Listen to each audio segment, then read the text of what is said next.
Bilang nanay ng aking 3 anak at lagunanay ng San Pedro, ang ating kapulisan ang siyang aking sandigan para sa kaayusan, kaligtasan at kapayapaan sa aming bayan.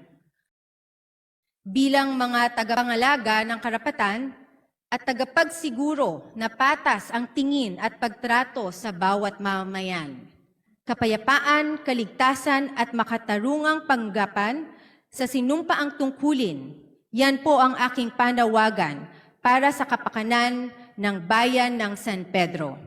Bilang lagunanay ng San Pedro at kinatawan sa Kongreso, hinihingi ko po ang tulong ng mababang kapulungan upang maisakatuparan ang aking hangarin, makatarungang pandinig at pagsiyasat at aksyon para sa magandang bukas ng mahal kong bayan ng San Pedro.